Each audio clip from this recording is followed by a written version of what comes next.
Soyez attentifs, chers élèves, car nous allons vous présenter comment la circulation thermohaline se produit à plus petite échelle avec Antoine Zaccar et Massimo Giacomini. merci. Bonjour, ici Massimo et mon collaborateur Antoine Zaccar. Nous allons aujourd'hui vous présenter comment la salinité et la température de l'eau peuvent avoir un impact sur la circulation océanique. Bonjour.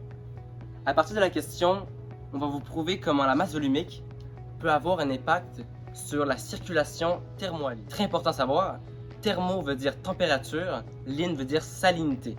Plus précisément, dans une question de masse volumique, se produit une barrière thermocline où la température de l'eau change rapidement. Et plus tard, pendant notre expérimentation, nous allons observer ce phénomène. Les courants marins en surface sont toujours plus chauds et moins salés que les courants marins en profondeur qui sont plus froids et plus denses. C'est donc où que la salinité et la masse volumique sont deux facteurs principalement influents sur les courants marins en profondeur. Donc, on va reproduire à plus petite échelle, dans cet aquarium, la circulation océanique. Voici les étapes de manipulation à suivre. Donc, nous avons déjà fait les 3 étapes premières. Nous avons déjà bouilli l'eau dans la bouilloire à une température inférieure à 100 Celsius pour pas une évaporation qui se produise. Donc, avec ces particules très agitées, nous avons rajouté du sel durant le processus de chauffage. Et nous avons aussi préparé tout le matériel établi, comme vous pouvez le voir ici présent. Une flamme est allumée. Nous allons l'amener à niveau 3 pour produire le même vent qui se produise sur les océans. Donc, nous avons rajouté le colorant bleu dans l'eau froide, l'eau tiède, qu'on a rajouté les glaçons dans le fond. Et ensuite, pour identifier l'eau froide en bleu et l'eau chaude en rouge. Je vais ajouter 1 litre d'eau chaude dans la tasse à mesurer.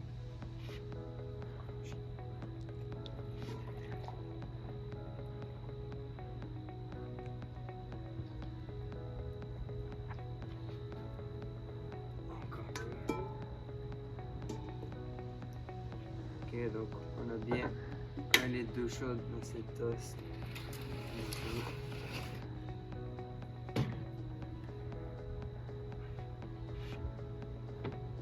Maintenant, on va ajouter le colorant dans l'eau froide.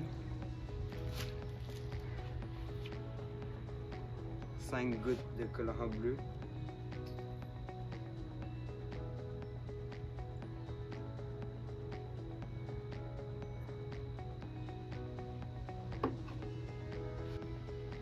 Et un peu de sel dans l'eau froide.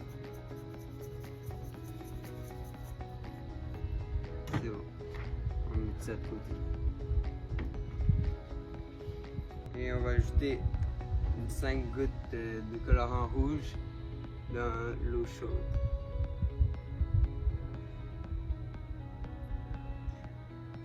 Et mélanger un peu.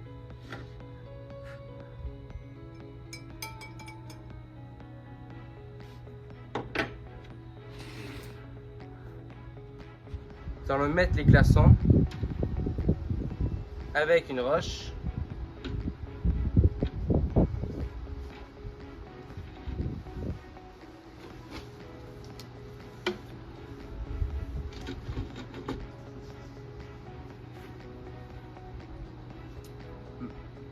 Maintenant, nous allons déposer l'eau froide.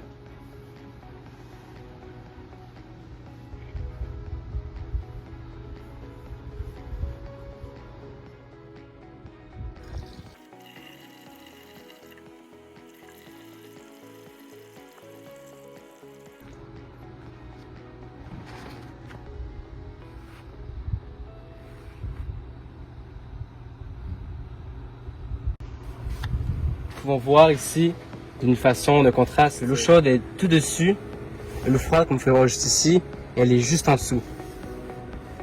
Donc c'est ça la circulation thermohaline.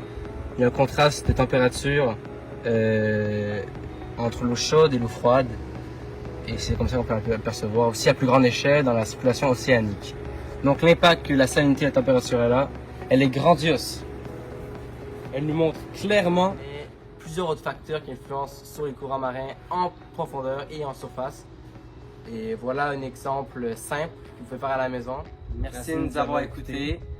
Donc c'était Antoine Zaccar et Massimo Giacomini qui a fait l'expérience de la circulation océanique, qui a répondu à la question 3 et qui a validé son hypothèse comme vraie qu'il y a eu une température chaude et une température froide. Et donc, oui, cette expérimentation-là a été fascinante. J'espère que vous avez bien apprécié et j'espère que vous avez compris la fonction de la circulation océanique. merci de nous avoir écoutés. Merci.